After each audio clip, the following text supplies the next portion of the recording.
What's going on, guys? In this video, I'm going to be showing you how to make the map. So this is one of the most important things in the game where it will actually generate the level. So when you start the level, this map gets generated. I'm going to show you, I'm back in my normal project just because I want to show you how it's working before I try to show you how to make it, because this is going to be one of the more challenging topics that I cover on this channel. So I've taken a screenshot. So this is the map on the right here, and then these are the rooms, right? Okay, anyway, we started in this room, right? Okay, so this is the start room right here. And there's a 50% chance of each direction to spawning. So like this way, there's 50% chance, and then upwards there's 50% chance, downwards and left, etc., right? And then for each room there's a 50% chance again, but the rooms can't overlap. So like it won't do backwards and it won't do anything that already exists. So like, and then when so this one, for example, there was 50% chance, and it looks like the right room generated and the top room generated. It'll keep doing that until it runs out of rooms, and then it will spawn one of the special rooms at the end of it, like the boss room, for example. Each of these rooms is assigned a number. So each of the rooms that is not a special room is assigned a number. Now that number is a number between 0 and the number of rooms in this game object called rooms, right? So this will random a number between 0 and 15. Right? And the number is attached to the map tile. So what happens is if you go from this room to this room, it will get whatever number was assigned to it, and it will enable that corresponding game object associated with that and turn it on so you can actually see it on the screen. So let's go back into the game and I'll show you what I'm talking about. So right now we're in room 15, right? So let's go to the other room again. This is a bad example because there's another thing inside of my map generation that handles rooms that only have a door on the left and only have a door on the right, but not the top or the bottom. So the room that got enabled in this case is the left or right room. I'm going to be adding more to this. I've only created one of each of these quote unquote special rooms for right now, but this allows you to make rooms where the top doesn't have to have a door here. So you could put whatever you want here. You could have like a river or like a wall monster or a hole or something like that. So there's a bunch of quote unquote special rooms where if let me go back into my drawing. If you're in this room, for example, there's only a door here and there's only a door here, you can put stuff here, right? So there's only a 50% chance that this room or one of these rooms that is like not having all 4 doors will actually happen. So there's a 50% chance that it will just be one of these normal rooms, but then there's also a 50% chance that one of these special rooms will spawn from like the special room list. So like in this case, like this has a bottom and a right. So I have a folder called bottom to right, and it will random between the numbers that are in there. I'm probably not going to cover the special rooms in this video. This is probably going to be like a couple videos where I cover the map, because the map is actually really complicated. It's pretty challenging to actually make this, and most of the tutorials I found online, you end up with like a big square block. So like they end up with like there's just rooms everywhere and like all of the squares or whatever, right? And they don't actually have like this branching kind of thing going on. So this is going to be a little bit more complicated. So obviously it spawns an item room, which is this one. It spawns a boss room, and then this room here, this is unexplored, which means we just haven't gone there yet. So like every time you enter a room, it goes from this darker gray color to the lighter gray. So let's go into that room, and there's another room, the shop. Oh, sorry, this is actually the start room, not the one that I told you, but it doesn't matter. The concept is the same. So let's just, oh, I've assigned a button that kills all the monsters, by the way, so I don't have to do that. So you can see that this is the shop room. And, oh, I must not have went in here in a long time because it had to render. It wouldn't do that in the actual build version of the game. But yeah, this is the shop room, and then there's like an item room as well. And then this is just an unexplored room. So this, I'm going to switch over to the other project now, but this is how this is working. And yeah, all right. So here we are back in the tutorial project. And the first thing we're going to do is we're actually going to disable all of the things in the scene. And then we're going to click this 2D button at the top. Now we use the 2D button to do UI stuff. And we're going to make an overlay because the map is going to be an overlay, right? So on the left in your hierarchy, if you right click and make a UI panel. And when you do this, it will automatically put it inside of a canvas. And if you double click on it, it will zoom out on it. So what we want to do is on the right here, just make sure it says screen space overlay. Down here where it says UI scale mode, we want to change this from constant pixel size to scale with screen size. Now what this means is that it doesn't matter what size of screen you're playing on, it'll still be the exact same size. I'm just changing mine to 1920 by 1080. This is the resolution that most gamers play on, so it also doesn't matter. Just make it whatever you want, but I would try to make it similar to your screen size, I guess. So anyway, what we need to do is if you click on the panel, we're just going to click on this little icon in the top left of the rect transform, and we just want to pin this to the top right. So if you hold Alt and Shift, you can click on this little button in the top right, and this will pin it to the top right. And then we want to change the width and the height. So before you do this, let me Control Z this. Before you do this, you don't get a size option, right? You just get like left, top, right, and bottom. And that's because we're stretching. So it takes up the entire thing it's inside or whatever, right? And then you can make it go away from it by dragging it. But we don't actually want to do that. So if you just, like I said, just Alt Shift, click on the top right, and then this will give you a width and a height. And now we want to turn this into a square box to make it really easy to understand what numbers make sense, right? So we're going to make it 500 by 500, and it's going to be in the top right corner. So if you go to your game view, you can see that it's in the top right corner here as well. We're going to leave the background on for now.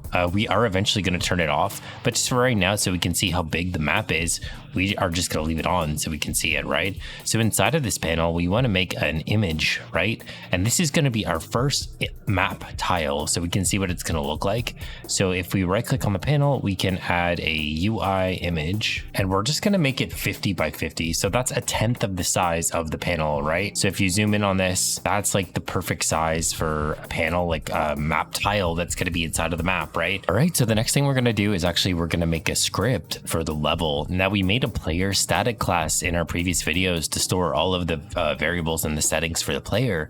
We're going to do that for the map too, because what we want to do is we want to store like the height and the width and like how big each of the tiles are and what the difference is and that kind of stuff in a static class, because we want to be able to resize the map while we're playing the game. So like if the player scrolls their mouse wheel or whatever, they click their middle mouse button and they drag it around, we want to be able to actually move this map around and resize it and that kind of stuff. So we need to make a settings file for this. So the first thing we want to do is in our scripts folder at the bottom, we're going to make another folder, and we're going to call this map generation. And then inside of map generation, we're going to create another C# script, and we're going to call this one level. This is going to be a static class just like the player. So if we erase these methods and we make this not inherent from anything and we call it a static class, we can store the settings for the level. So this is where like all of the information for the level can be stored.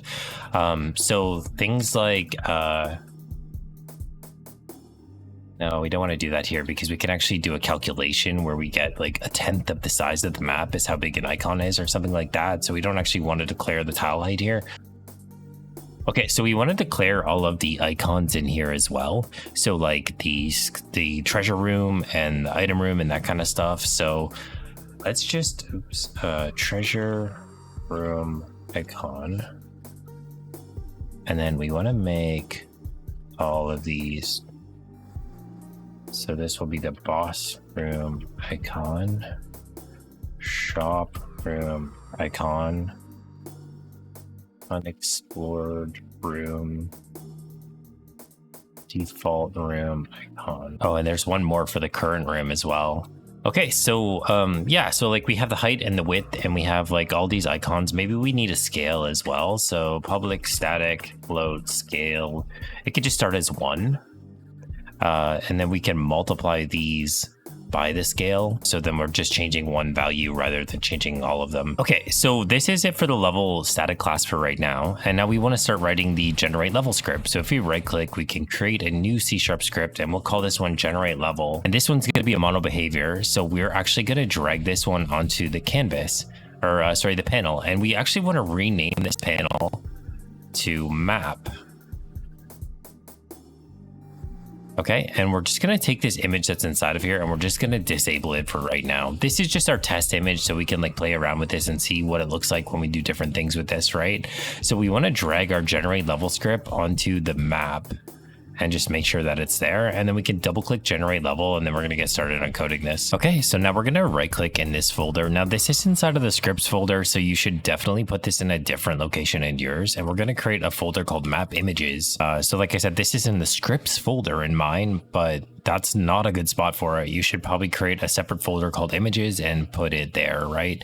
So I'm dragging in these pictures of my map icons. These are going to be available in the description of the video. You can download them for free. After you drag them in, if you select them, you can change them to sprite, or 2D and UI. This is a user interface, so that's what we need for this, right? And then we need to write the script. So I've already erased the update method.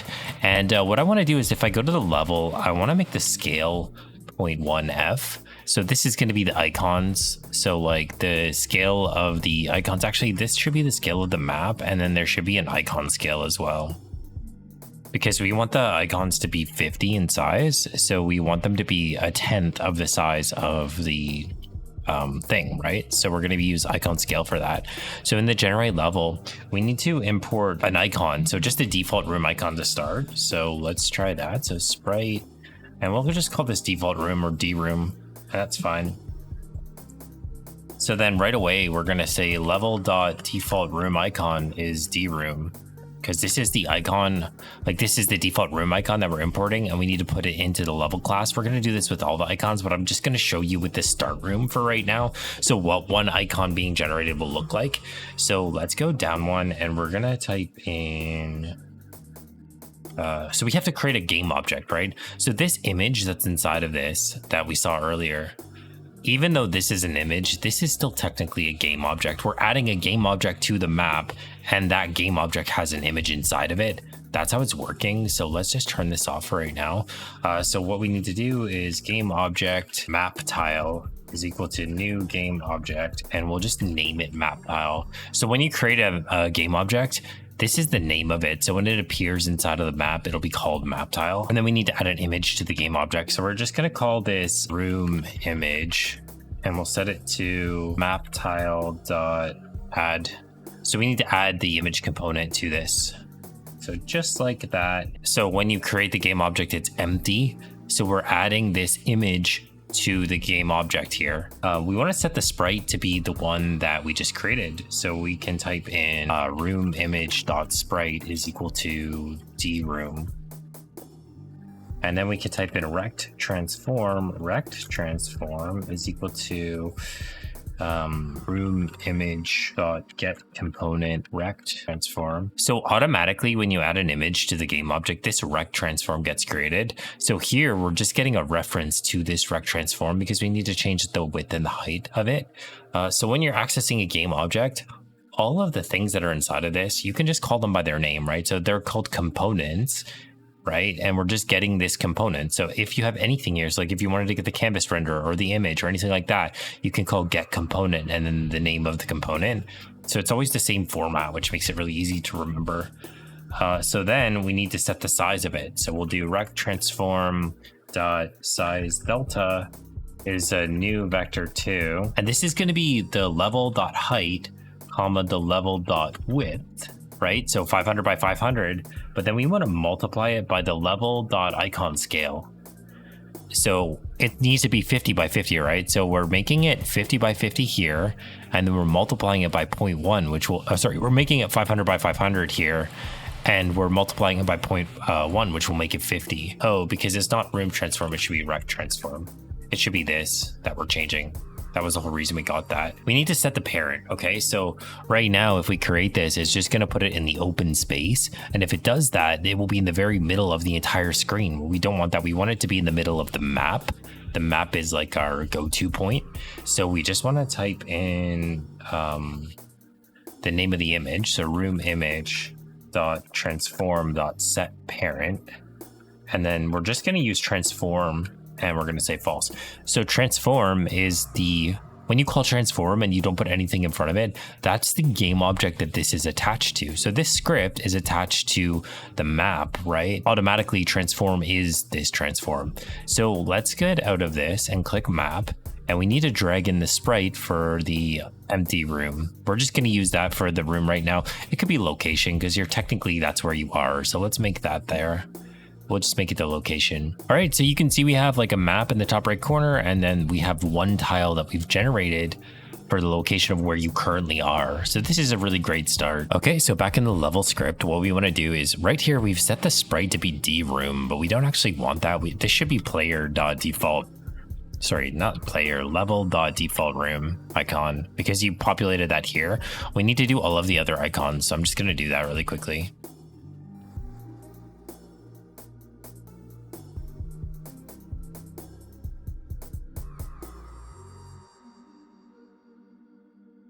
Okay, so I sped this up, so you just need to copy this. So we have all these slots to put in the images, and we have all of these populations of the level class so that they're going to store the icons in here. Now, the reason that we're doing this is because you have access to them in this script here, but there's going to be another script later where we change rooms. Like when your character's actually walking around and he hits a door, we need to be able to change the map around, because the room that you're in, like the current room, will be moved to whichever room that you're in, right? You're also feel free to use your own icons if you want to. You don't have to use these icons that I'm providing. Just make sure that they're a square. So they need to be like exactly square, or else it will mess up. And I think mine are 50 by 50 in size. You can make yours whatever you want, but I'm just letting you know you have to make it a square, or else it's going to look weird. And yeah, so then after you're done this, you just need to drag in all of these icons. So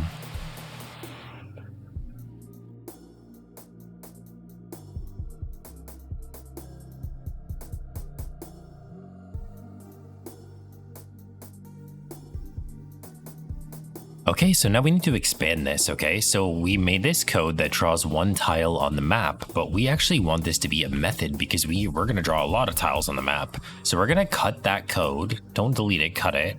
And we're gonna make another method called void draw room on map, okay? And then we're just gonna drop this code in here. Okay, so this is now a method that will create this, right? So we need a parameter for the method. What room are we going to draw, right? So we need to know what room we're going to draw and where it's going to be. So we're going to draw sprite S, and then where it's going to be is going to be a vector 2. So that'll be location. Right here where we were setting this sprite, let's just change this to an S, right? And then we can save this.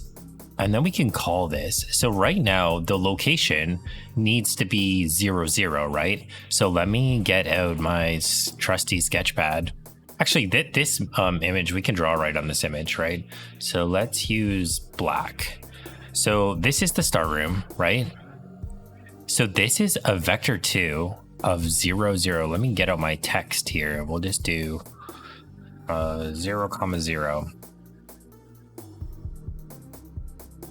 Right? So the first number is the x-axis. So this is 0. And the second number is the y-axis. So if this was 1, it would be here. If this is -1, it would be here. If this is +1, it would be here. If this is -1, it will be down here, right? So let me just see if I can draw that. Hang on. So like, this is -1x. This is +1x, this is +1y, and this is -1y. Okay, so right now we're going to be drawing 0, 0 on the map, but if we draw another icon, we want it to be moved over. And we also want to see if we can incorporate a space between the rooms, because in my previous map, you can see that these are touching each other, like completely fleshed together. And I want to see about adding a spacing between them so that they look a little bit better. So what we want to do is the location is going to get added to the position. We need to set the position. So right now we're only using size delta, right? Rect transform dot position. So it's equal to the location. Okay, so the location, if this is 0, 0, this is fine, right? But the location should be times the scale. So times level dot icon scale times level dot height times the level scale. And then we'll put these all in brackets. Okay, let me do this inside of Sketchbook so you can understand, hopefully. I'll just put the code right underneath of it, just like that. Okay, so the location, so let's say this is -3x and it's 0y. Okay, so the location is -3x and 0y. So 3x will get multiplied by the icon scale, which is .1f, right? And then it will get multiplied by the height, which is 500. and then it will get multiplied by the scale, which is 1. So this will get 50, right? So these two multiply together, this is 50. And then multiplied by 3 is 150, right? My drawing is atrocious, I'm so sorry, but like this will be 150. That's the distance, right? Then we want to add a padding as well. So we're going to be adding a padding. So we need to go into the level class and we want to just add a padding here. So public static float padding, and it can be 5F. Now this is not a multiplication. This is going to be a hard coded number. Maybe it should be a multiplication. The padding should be a multiplication. So like it should be like 0.01 of the entire thing. We need to add that to the position, right? So the location, so this should also have a padding. So we're going to add level dot padding times level dot height dot times level dot scale. Oh my God, my brain. Okay, so the level padding is .01, right? Let me just again open up the paint thing. So if we add a padding, so the level padding is 0.01, right? Multiplied by 500, and then multiplied by the scale, which is 1. And we can change the scale because we want to zoom. We want to be able to zoom in and out on the map, right? So this will be 5. Yeah, I think it will be 5. So the padding will end up being 5. So when we're moving the location, if this is 3, then this will be 5 more over. So each one that we'll make will be 5 spaced out, right? And then, yeah, and when it's 0, it won't do anything. Okay, so this will make it so that there'll be a space in between the icons. So let's draw the room on the map. So what we want to do is to call this method, we could just type in draw room on map. And then we want to draw the location icon. So we'll do level dot current room icon, and then new vector 2, and it's going to be 0, 0. So the first room, this is us drawing the start. Let me just write this as a comment. Drawing the start room. So we're drawing this icon on the map at 0, 0. And then this is the calculation for drawing that. So let's just see what that looks like. Let's run it. Okay, so this worked. So there's the icon on the map in the center. Let's draw a second icon just for the fun of it. So we're gonna draw an icon at 1, 0. So it should be on the right of it. And we're actually gonna use the unexplored room icon. So there should be 2 icons on the screen. One will be in the center and one will be to the right. And there should be a 5. There's like a little gap between the 2. So I hope that I recorded this in a understandable way. I'm just gonna listen to it back to myself to see if it's understandable. Okay, yeah, so it seems pretty understandable to me. So what we wanna do is that the first room that we draw, this is gonna be the starting room, which is totally fine. And now we need to make rooms around the starting room. So there needs to be a 50% chance of each room spawning. Now we want to make this a variable inside the level because we want to be able to change this if we want to, right? So if we create a public static float room generation, oh my God, I spelled it wrong, chance, we can set it to 0.5F. It should be 50% for right now, but you can play with this number if you want to. And the higher chance, the bigger your map will be. So what we want to do is, so for each direction around it, so we need to do like 4 if statements. So for, no, that's not going to work. Okay, so let's just type in left, right, up, down. Okay, so we want to check if the room on the right spawns. So if random range, or sorry, random dot value actually, because a random dot value gets a number between 0 and 1. Is greater than the level dot room generation chance. We want to spawn the room to the right of it. So we're going to draw the room on the map to the right of it. Okay, so we're going to draw a room to the right, which is the first number is the x-axis. So 1 will be to the right. So then we want to do this for all 4 ways. So we don't want current room icon though. We want it to be empty room. And it should be unexplored actually, because we haven't explored these rooms yet. When we're generating the map, we haven't explored any of the rooms. Oh, but we're not going to be implementing exploration. Let's just actually, instead of unexplored room, let's just do the default room icon. That will make more sense. Okay, so to the right would be 1. So to the left is actually -1. And then this one will be, so like 1 up would be 1 in the y-axis, and 1 down would be 0 in the y-axis, or -1 in the y-axis. So if we run this, there should be a 50% chance for each direction to spawn. So let's run this and see what happens. Okay, so only the bottom room spawned. Let's just run it again and see. Okay, so you can see that there's 3 map tiles. There's the main one, and then there's 2 that spawn. Let's run it one more time. All right, very cool. I think this is working. Let's make the generation chance 100% so we can make sure that all of the rooms spawn. So let's just put this to 0. And so if it's above the room generation chance, it will spawn. So all 4 of them should spawn. Okay, really cool. Okay, so this is a great start for this. So let's change this back to 0.5 because we still want this to be only 50% chance. So now when we generate this room, we need to call a method to try to generate another room. So let's do that. So we need to wrap these in curly braces, and we need to do that for all of these because we didn't do that for when you write an if statement. You only have to put the curly braces if you have more than one statement inside of the loop, right? So let's do that.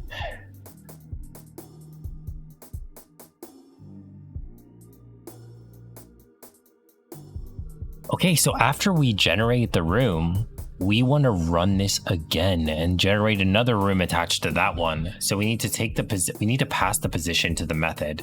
So what we need to do is make another method called generate, and it takes in a vector2, and there's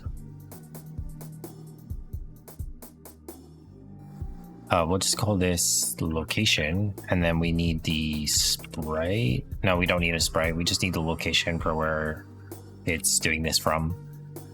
So inside of this, we could do generate and then just type in the location. So it will be whatever this location is.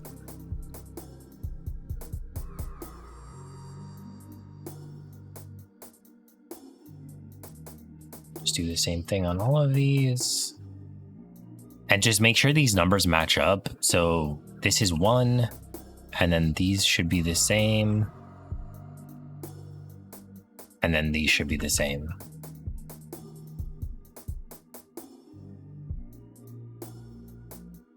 So inside of the generate method, we need to do the same thing that we did here, right? So we can just copy paste this entire thing and just plop it in here. And then instead of using this new vector, we need to take the location plus this vector. So location plus this vector. Oops.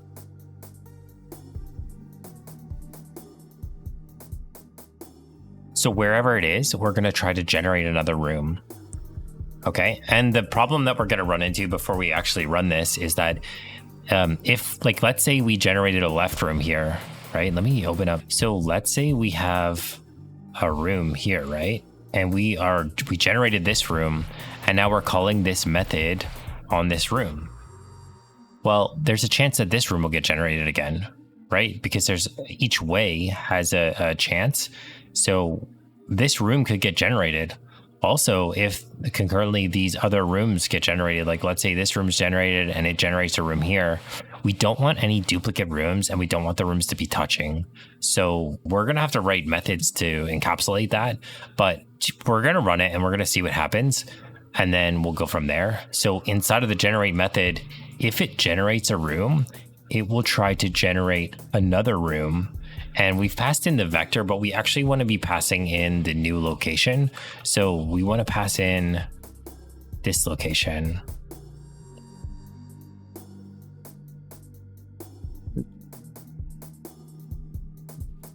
It here.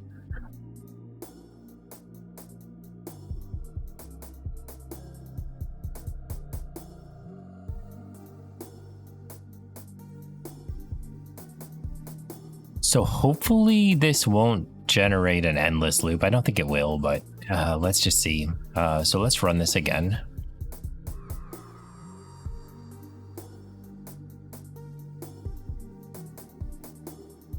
Oh no. Okay, so it doesn't matter that that didn't work because this isn't how we're going to be leaving it anyway. So now we're going to add another class. Okay, so inside of our level script, we're going to add another class. It's going to be called room. It's not static. Okay, so the reason we need this is because we need like a list of all the rooms that have already been generated. So that way we know if these rooms are already created or not. Because if you don't know, like in this case, it must have just like generated some, like each room has a chance, like it could have just made so many rooms that it ended up cascading forever indefinitely, and that's what crashed it or whatever, right?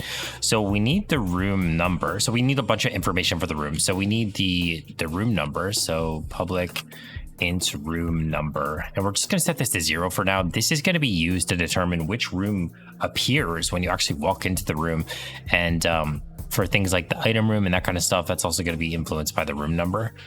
So then we need where it is. So we need a public vector2 location. Then we need a sprite of what the room looks like. So public sprite image, I don't know. And then what else do we need? So we need the location, the number, the picture of what it is. Yeah, we're probably going to expand on this later, but for right now, that's all we're going to be using. So then in our level class, we can have a static list of rooms called rooms. And these are going to be all the rooms that exist. And then the current room will matter as well. So we'll have a room called current room. So this is the room that the player is in. Okay. So this, I guess, is not necessary for this script because we're not going to be using it right now, but in the future it will be useful. So we know what room we're in. Okay. So back here, we just need to erase this entire thing because this didn't work, and we can leave this, but we'll just, instead of passing a location, we're going to pass a room, and it's just going to be called room lowercase. It's fine. So drawing the room on the map, we only need to pass the room. So we don't need to pass this. So we could just pass in room start room is equal to new room. Okay. And the start room location is new vector2 0 0. And the start room image is going to be, okay, the start room, it's not an image, it's a sprite. Oh, it is a sprite already. So I wrote, oh, I just called it an image. Okay, so then it needs to be, this is just going to be the current room, right? So level.current room, the room icon, that's right. Whoops. Okay, and then we just want to pass this as the parameter into our draw room on map method. So we're just going to pass the start room. And then this needs to take in a room R.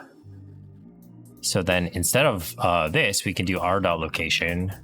And instead of the sprite, we can do r.image or r.room image. Right, so we're going to draw the room on the map, which is the start room. And then we do need to get all 4 directions still. So we need to do left, right, up, oops, up, down. So we need to generate the room for each of these, right? So we could just call generate. No, we don't want to. It should be if statement. So if random.value is greater than 0.5f, we will generate, we'll create a room and then generate it. So room, new room gets new room. Oh my goodness. And then new room dot location is equal to the vector2, which is going to be, so it's to the left, it's -1 on the x-axis. And then we need to do the same thing. Oh, the image can be new room dot image can be level dot, actually we'll do explore because we're not doing exploration in this one. We're only going to be doing, this is already going to be really long. Okay, so we're not going to be doing exploration. We'll save that for the next video when we actually create the rooms and we're actually able to move around. So now that we have that, then we want to do generate room just like this. Okay, so then we need to make these all align. So up would be +1, down would be -1, and then okay, so left is -1, right is +1. Perfect. So now that we're generating this, we need to, the first thing we need to do in the generate method is draw the room on the map. So that will be the room that we pass in. So now we need to make sure this works. So this is just the default one. I'm just going to save the project in case what happens last time happens. I don't think it will. It shouldn't, because we don't have any like recursion, I guess, at all. Okay, yeah, so you can see that it generated the 3 rooms around it. Let me just run this a couple times so you can see, but it's just randomizing. It's going to be generating a random room around this. So that time it didn't generate any rooms. Didn't generate any rooms again. This time it generated 2 rooms, generated the same rooms. It's okay. So you can see how this is working. So it's generating the rooms around the main room. So now we need to add recursion to this. So let's stop out of this. So we want to, so here we're just drawing the room on the map, but we want to do the same thing that we did here inside of the method. So we want to just drag these in. And when we do this if statement, we need to check some other things. So we want to check if that room already exists, because if it does exist, we're not going to draw it. So we need to make another method to check if the room already exists. So we can make a method void check if room exists, and then it pass in a vector 2. Or we could just call this v. And then we could do for each, actually this should be a Boolean instead of a void. So just make this a bool, and then return level dot rooms dot contains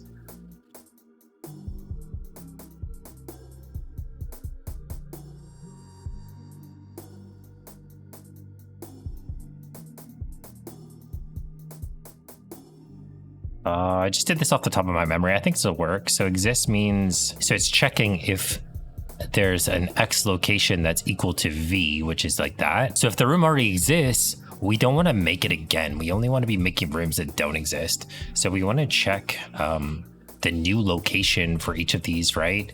So the new location would be, okay, so it's generating a new room. The new location would be this, but plus room dot location. Okay, so it's the same thing, right? But for each room, we're in a different location, and then we're minusing 1. So we're going 1 left of the room that already exists. So let me just get out my paint, okay? So that I can kind of explain this. So this is the room that we're in, right? So this is, say this is the start room. And then we create another room over here, and this is where the code is running. So this is -1, 0, because this, the y-axis is like vertical. So this is 1 and 0 and 1. So the y-axis is the second number, right? But anyway, so this room is -1 and 0. So if we go through the list of rooms, and because we're checking if the room beside it, so we're adding the location. So this is where we already are. So we would want to be checking -2 if this room is spawning, right? And before we do that, so this could be the -2 room, right? 2 and 0, -2 and 0. And before we do that, we want to check if the room exists. So before we actually do generate, we're going to check if room exists, new room dot location. So before we generate this new room, we want to make sure that it doesn't already exist. And we want to do that for all of them. Okay, and we also want to make a failsafe in case this like crashes again. We don't want our entire game to crash. So we're going to have an int, which is going to be a failsafe, and it's going to be 100, okay? So every time we call generate, we're going to, actually, sorry, let's just make the failsafe 0. Every time we generate, we're just going to increment the failsafe at the very bottom here. If failsafe is greater than 50, because it probably won't be more than 50 iterations of this, then we're just going to return to break out of this, okay? So this will prevent this from, in case this code is wrong, this will prevent it from looping indefinitely. So we're just going to add a failsafe to this. We increment it every time generate is called, and then if it gets here, then it will just break out of the method anyway. So let's run this and see what happens. Okay, so there's 2 catastrophic failures that I've discovered. So the first thing is this failsafe, it actually has to be at the top, because if you put it at the bottom, it already generates another room before it gets back to it. And this won't ever determine another room exists because we are not adding anything to the rooms list yet. So when we draw the room on the map, we need to add it to the list of rooms. So type in level.rooms.add r. because we want to add this room to the list when we're drawing it on the map. It should happen at the same time as this. So this will prevent it from duplicating the rooms. I still don't know if it will work. Like, I think it's still going to cause a forever loop, but it will get blocked by this. So let's run this again and see what happens. Okay, so you can see that it drew all of the rooms, which is good. It's great, but all the rooms are doing the thing that we don't want them to. They're touching each other. We don't want them to be touching each other. That looks horrible. We also don't want them going more than 5 away from the start position, because this map only goes to here, right? So we want them to be limited to only go 5 away from the center. Okay, so now we need to make another method, and this method is going to check if there's any rooms that are already generated around where we're going to generate the room. So to demonstrate this, again, I'll go into my trusty sketchpad, and let me just do a new thing, and I'll just zoom out here. So let's say this is 0, 0, 0, right? This is the start room, and we are generating this room, right? So 1, 0. Before we generate this room, we want to check all the directions around this room to make sure that they don't already exist, because if they do, we're not going to draw this room.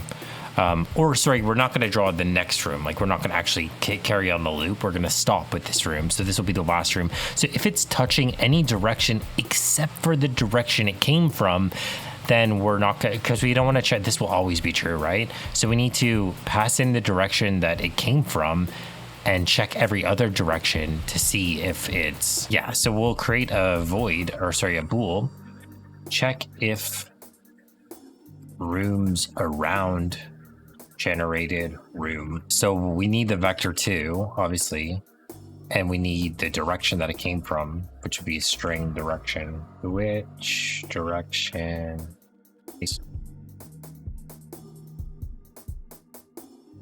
Okay, so we're gonna check if the room exists, right? Like, if the room already exists, we're not gonna generate it, but we're also gonna check if it's not touching another room. So check if room around generated room. Now for this one, because this is the left, so it's going to be coming from the left. So we'll just put in left here. And then to the left of this, we need to put in the new room dot location. Let's put in, because we should be excluding the room. So we're drawing a room to the left, which means it's the same case that we did here. So this is actually on the right of this. So we're not checking the right. We're only going to be checking down, left, and up. So in here, we need to check, let's just do this one first. So if it's right, we need to check down, left, and up. So check down, left, and up. So if level dot rooms dot contains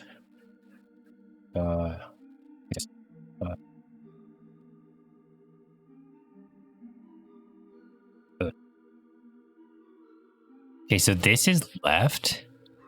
This can be down. So this can be up. I can explain this. This is just probably going to be confusing for you guys. Let me just do a new sketchbook. Yeah, let me just put it right below it like this. So here we're checking, okay, so if it's coming from the right, so we're here, right? And we're coming from the right. So we're gonna check down, or sorry, left, which is here. And we're gonna check down, and we're gonna check up. Okay, so we're checking if any of these 3 rooms exist. And if they do exist, we're not gonna draw this because we don't want to be drawing this beside anything, right? So if these rooms already exist, if any of these 3 rooms already exist, we're not gonna draw this room. We're just gonna continue, right? So this will check, because it's coming from the right, we're checking down, left, and up, but we did it in the wrong order. So this is left, this is down, and this is up. So the way that we've done this is the OR symbol. So if any of these are true, then it'll return true. Because if any of the rooms exist, we don't want to draw the room. This is the OR symbol, and you can split it. Like if you put an OR symbol, you can carry on the if statement to the next line. So we're checking these 3 things. If any of them are true, we're returning true. So we need to do the same for the other directions. So we need to just make 4 of these. So left, up, down. Okay, so left only checks down, right, and up. So instead of -1 here, we should do +1. Because this would be right, this would be down, and this is up. Now I did this wrong, so up should not be moving on the x-axis. So let me just read this again. Hang on. So this is right. So this one is left. This is down, and this is up. This is left. Sorry, this is right. This is down, and then this is up. So we just need to get rid of this at the end. I did this wrong. Let me just delete this, and then I'll just copy this one into this slot. So it doesn't have that. So then up means that we're checking down, right, and left. So this is right. This is left. And then this is up. Oh, sorry, this should be down. Oh my god, my brain. And then this one down should be up, left, and right. So let's just do it in the order. So this is up. This is left. And then this is right. Okay, so this checks the direction, like it checks all around what it's generating. And if the room already exists, we're not going to generate it. So what we want to do is, if not, we don't, like if this is not true, then we'll generate any room. So we don't need to put brackets around this because it's only one line of code. We might have to add brackets after, but for right now, we don't have to do that. So then we just need to go through all of these and check. So this is generating it to the right, so it should be left. This is generating it up, so it should be down. And this is generating down, so it should be up. Let me just read this for a second to make sure it makes sense. So there's a 50% chance that we're going to generate a new room. If it doesn't already exist, then we're going to check if there's any rooms around it that already exist. And we're checking so it's coming from the left. If it's the right room, it's coming from the left.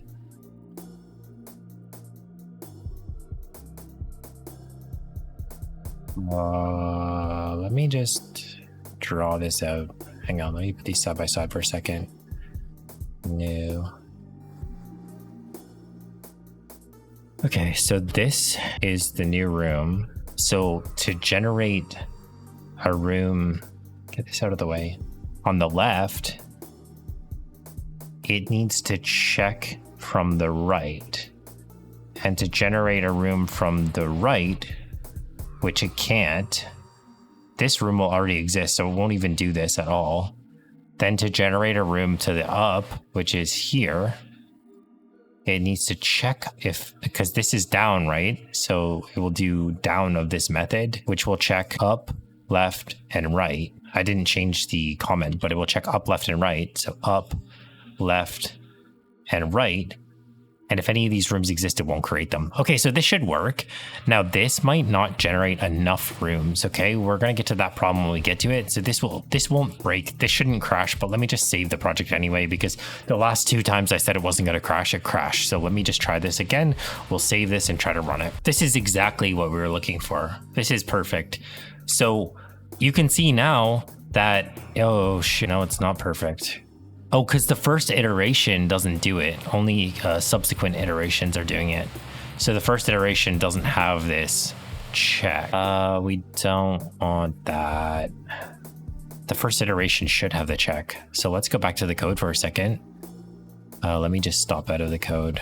Okay, and the reason this failed is because this generate method will actually do the recursion and the left branch will completely finish and then the right room will start and then it will branch off. So we need to do this check here too as well. So right at the very beginning, we need to be checking if these rooms already exist the exact same way that we do at the top. So we just need to put this into the script as well. And then we can, yeah, so we need to match these up as well. So left means right. For this, And we don't need this extra one. So let's do that. So this can be like this. And then we just need one single closing bracket on all of these if statements here. But yeah, so like I said, okay, so this needs to be left, and then this needs to be down and up. Okay, so again, like I said, so the first one is this is gonna run and it's gonna completely, so this generate branches off and it will keep calling to generate until that entire branch is done, right? So by the time this is done, there might already be a room that's beside the top one, and we don't want to generate the right one if that generated, right? So I hope that makes sense. So let me just try to show it in paint. Again, this is a very, very challenging topic to explain. So this will go right and it will generate this, because this entire branch will finish before it actually checks these ones. Nice arrows. Anyway, so it will finish. So maybe this generates here, right? So, but if this generates, we can't have this one generate. This one can't generate if this one generates, but this will happen first. So like maybe this generates and then this generates and then this generates, etc. Right? And maybe it goes here as well. But if this happens, because this finishes, it will go left and then it will do the entire up branch and then the entire right branch and then the entire bottom branch. So you have to factor that in. So this is why there's overlapping. So you actually have to do this check on the first ones as well. And it might have been better to just put all of these into the method. So like if we could have called generate on the room, which we could have, and then we could have passed the start room as the variable.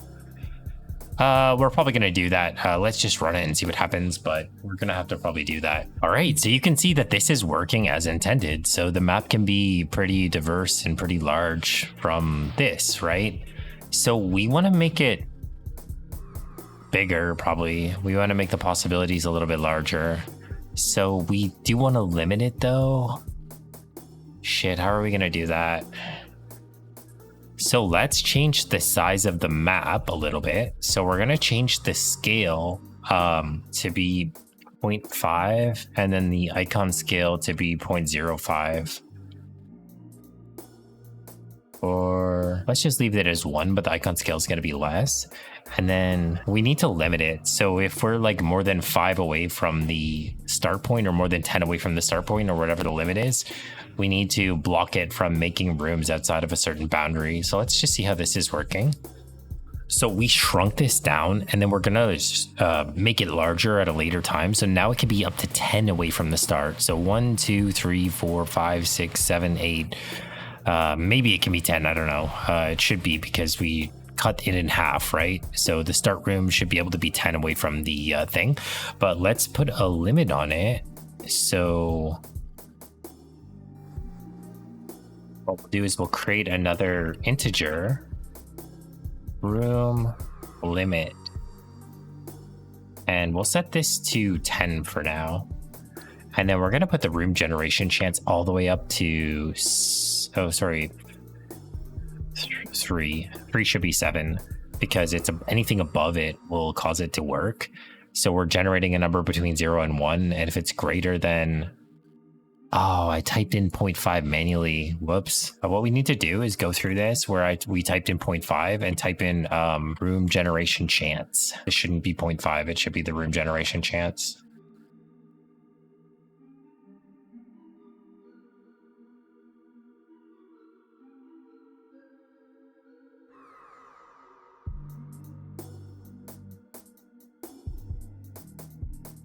Okay, so if it's above 0.3, that means there's a 70% chance that it's going to generate the room. And then what we want to do is check. So before we draw it, we want to check if it is. So we want to add another if statement here. So let's put this into a curly bracket. So if the new room dot location dot x is less than 10, and the new room location y is less than 10. So instead of putting 10 here, this should be the limit. So it should be the level dot room limit Okay, and we need to add this to all of these so that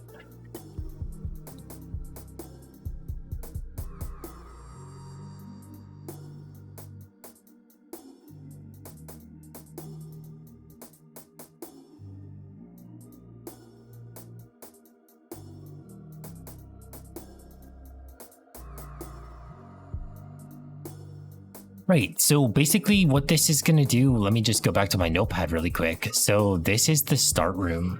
So this is the start room, right? And this is the edge of the map, which is 500 by 500, right? And this is 0.5. So this is 25 in size. And so there should be up to 9 of these icons. If you include the middle one, it could be up to 10. So there should be 10 in each direction. So it could be 10 wide and 10 high. So this number represents how big the map can be, right? So you can use this to limit the map size if you want to make it smaller or bigger, because you don't want it to branch. Like if you leave it up to chance, it could just be massive. It could just be so big that, like, I don't know. I think there should be a limit on this, right? So let's go ahead and run this again and see if it works now. So confused. I'm so confused. How did that work? Wait, because the negative. So we need the absolute value. So we just need to do math f dot absolute value. Oh my god, okay.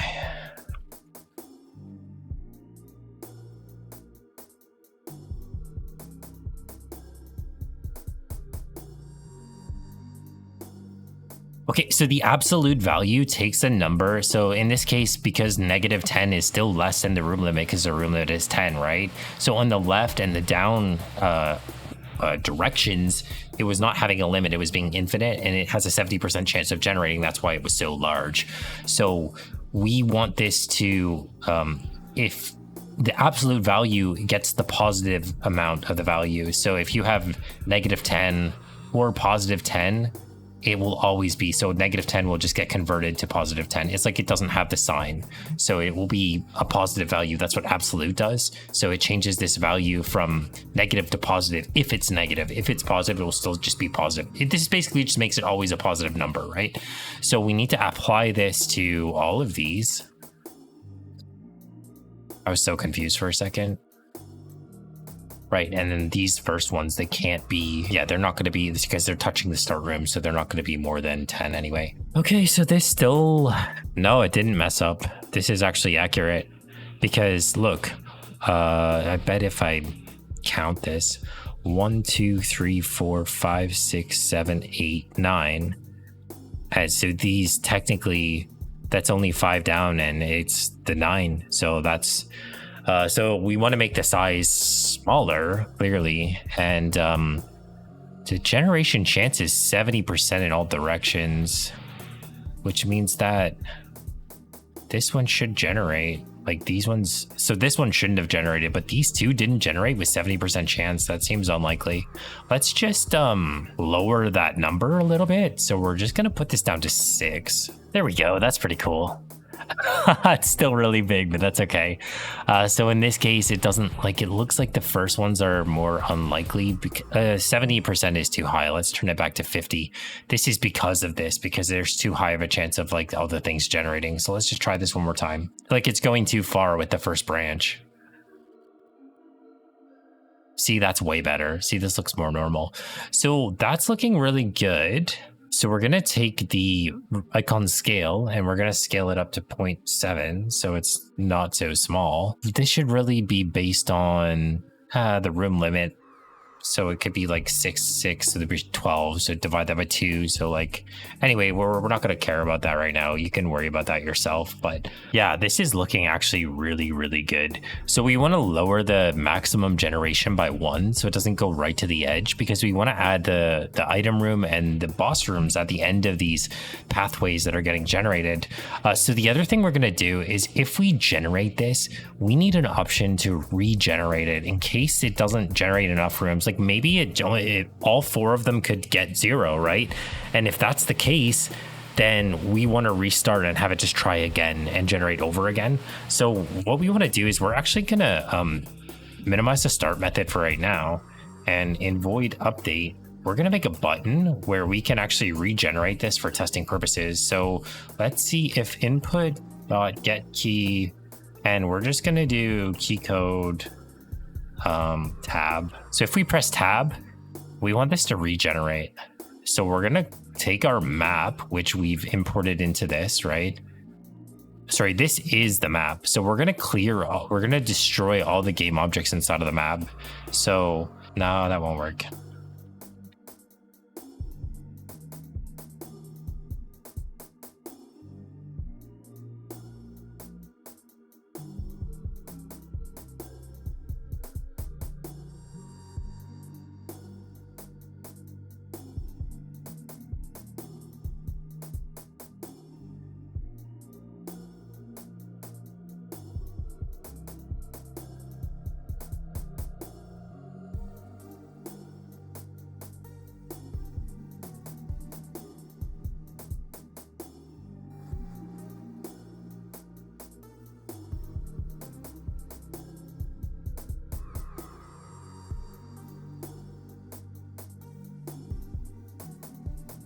Okay, so what we're going to do is if we press tab, we're going to destroy all of the map tiles inside of the map. We're going to clear out the room list and we're just going to start it over again. So if I'm right with this, we should be able to regenerate the map just by pressing tab. Okay, so this doesn't work. Can't remove rec transform because image script depends on it. Okay, so I had to slightly change the code up a little bit. So I created this method called stop regenerating to, there has to be a cooldown between this. If you press tab and you don't have anything stopping it from regenerating like a million times instantly, because update runs every frame, right? So like by the time you let go of the tab button, this will have ran like 30 times, right? And it crashes, like it messes up the code or whatever, right? So we have this Boolean value for regenerating, and then we have this method called stop regenerating. We're invoking this method after 1 second. That's what invoke does. It runs this method after this period of time. And we're checking if it's not already regenerating. And if this does get invoked, then we just set this to true so it doesn't happen again immediately. Then we delete all of the children of the map. We clear the rooms in the level, and then we start it again. So if we run this again, it should work now. Yeah, and you can see that there's a lot of times where this just completely fails, right? So, oh, it's not working again for some reason. So when it checks the room list, is the rooms getting cleared properly? Like this should be empty. I wonder why it stopped working. Maybe it's due to it not going back to false or something. Maybe it didn't finish. Let's just run it again and see what happens.